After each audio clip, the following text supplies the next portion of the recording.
जनता की आवाज़ आप तक पहुंचाएगा अपडेट न्यूज़ मालेगांव। चौक में बैठने वाले और जहाँ तक भी मेरी आवाज़ जा रही है, मैं उन मेरे भाइयों से ये बात कहना चाहूँगा कि आप 10-15 मिनट के लिए इस कॉर्नर मीटिंग से मुखातिब हो। मैं जो यहाँ पर बात करना चाहता हूँ, सिर्फ दो लोगों से बात करना चाहता हूँ। एक तो वो जो 162 वोटों से इलेक्शन जीते हैं और दूसरे वो जो 162 वोटों से इलेक्शन हारे हैं। क्योंकि पिछले 30 से 35 साल की सियासत अगर देखी जाए तो इन लोगों के बीच में ही हुआ है। और अभी मालेगांव शहर के अंदर कारपोरेशन इलेक्शन की आमद है, तो 162 वोटों से हारे हुए और 162 वोटों से इलेक्शन जीते हुए ये दोनों ग्रुप फिर से आवाम के बीच में आ चुके हैं। इन लोगों को ये तो पता है कि शहर के अंदर कितनी वोट है, लेकिन उनको ये नहीं पता है कि शहर के अंदर माइनॉरिटीज कितने हैं। हम ये मानते हैं कि मालेगांव शहर के अंदर 90% माइनॉरिटीज है और माइनॉरिटीज के अंदर भी अगर देखा जाए तो 80% जो है वो हमारे मजदूर भाई है। अब जो मजदूर भाई है, तो ये जो मीटिंग हमारी यहाँ पे रखी गई है, इनकी मजदूरी बढ़ाने के लिए रखी गई है।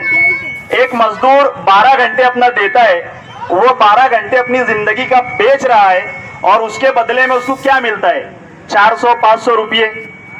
अगर उसकी हफ्ते की इनकम देखी जाए तो 3000, 3500, 4000 से लगभग है। अब एक उसके अंदर भी इनको कोई भी सुविधा कारखानों के अंदर नहीं है, गवर्नमेंट की सुविधाएं इन तक के नहीं पहुंचती है।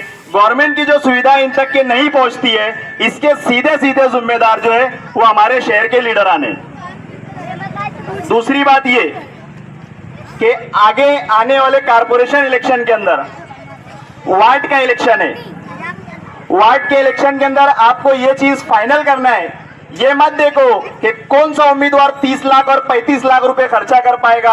अक्सर 30 से 35 लाख वही उम्मीदवार खर्चा करते हैं जो अंगूठे छाप होते, जिनके अंदर कोई सलाहियत नहीं होती। मैं इस मंच से खुला चैलेंज कर रहा हूं 30 से 35 लाख रुपए खर्च कर इलेक्शन लड़ने वाले उम्मीदवारों से कि आप पैसों को साइड में रखें और राष्ट्रवादी पार्टी जो अपने उम्मीदवार मैदान में उतारने वाली है, तो हमारे उम्मीदवारों के साथ सिर्फ और सिर्फ सलाहियत के पद के ऊपर इलेक्शन लड़कर बताएं। अगर आप में सलाहियत होगी तो आप बिगर पैसों के भी इलेक्शन जीतेंगे।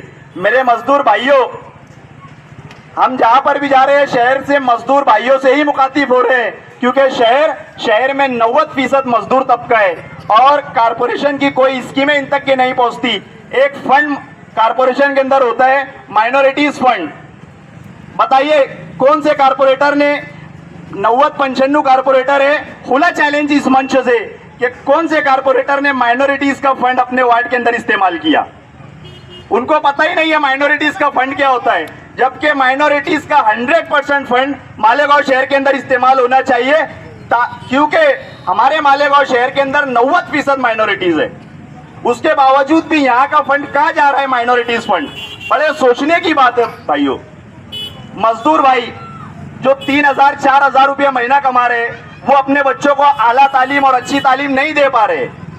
हमारे कारपोरेटर्स जो बड़ी बड़ी पार्टियों में है, 162 वोट से हारी हुई पार्टी, 162 वोट से जीती हुई पार्टी, अभी उन्होंने एक नया फंडा इस्तेमाल करना चालू कर दिया है शहर के अंदर। जो कारपोरेशन की स्कूलें हैं, उन स्कूलों को तोड़कर वापस शादी हॉल बनाया जाए। आप ये बताइए कि आपके लिए वार्ड में शादी हॉल जरूरी है या आपके बच्चों के लिए प्राइमरी स्कूलें जरूरी है? ये फैसला आने वाली कारपोरेशन इलेक्शन से पहले शहर की आवाम को करना है। आप बोलो जिन वार्डों के अंदर शादी हॉल बने टूटे हुए, ठीक है, तुमने हमारी सुविधा के लिए शादी हॉल बना दिया, लेकिन हमारे बच्चों के लिए कारपोरेशन की स्कूलें भी बेहतर बनानी चाहिए। आपका आने वाला कारपोरेटर तालीम याफ्ता होना चाहिए। आप पूछिए वोट देने से पहले, अब त्योहार आ रहे हैं, कारपोरेशन का त्योहार आ रहा है भाई, हर वार्ड में चालू है दावत पानी। अब उम्मीदवार आएंगे, बैठिए उनके साथ, उनको खाना खिलाइए, पूछिए कि आने वाले 5 साल के अंदर हमारे वार्ड के लिए, हमारे बच्चों के लिए क्या मुस्तकबिल प्लानिंग है तुम्हारे पास।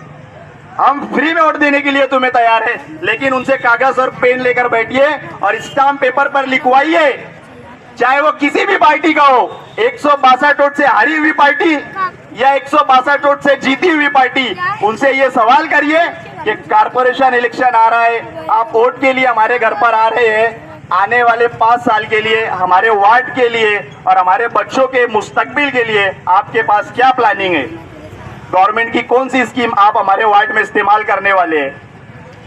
इस चीज को देखते हुए हमारे मालेगांव शहर राष्ट्रवादी कांग्रेस पार्टी के सदर सलीम रिजवी साहब ने यह फैसला किया है कि वो मालेगांव शहर के अंदर हर वार्ड के अंदर तालीम याफ्ता उम्मीदवार को मैदान में उतारने का उन्होंने फैसला कर लिया है। और खुला चैलेंज है, आपके वार्ड के अंदर भी हमारी पार्टी से कोई ना कोई उम्मीदवार होगा।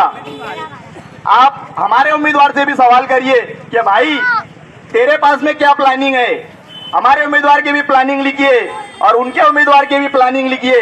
जब तक प्लानिंग वाजे नहीं हो जाती आप फैसला मत करिए। 1000 और 500 रुपए में अपने कीमती वोट मत बेचिए। आपके बच्चों का मुस्तकबिल बेचा जा रहा है, आपके बच्चों के मुस्तकबिल को तोड़कर वहां पर शादी हॉल बनाया जा रहा है। आपको बहुत सोचने की जरूरत है। आप आज शहर के मजदूर की हालत ये है कि वो अपने बच्चों को शहर की बड़ी स्कूलों में नहीं पढ़वा सकता, क्योंकि वहां पर एडमिशन के नाम पर, यूनिफॉर्म के नाम पर 20,000, 25,000, 30,000 रुपए महीना सालाना फीस और एडमिशन फीस के नाम पे लिया जा रहा है। आपको बड़े सोचने की बात है।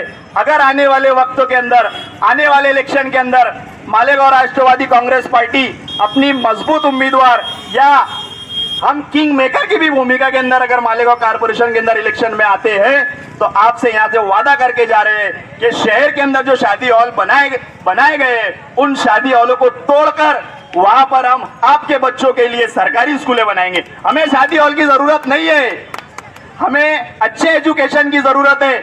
अगर शहर तरक्की करेगा तो उसके अंदर आने वाले जो मुस्तकबिल है शहर का, वो हमारे बच्चे हैं और हमारे बच्चों को जब तक अच्छी तालीम नहीं मिलेंगी हम हमारे शहर का मुस्तकबिल नहीं बदल सकते। आपको अपनी सोच बदलने की जरूरत है। जय हिंद, अस्सलाम वालेकुम।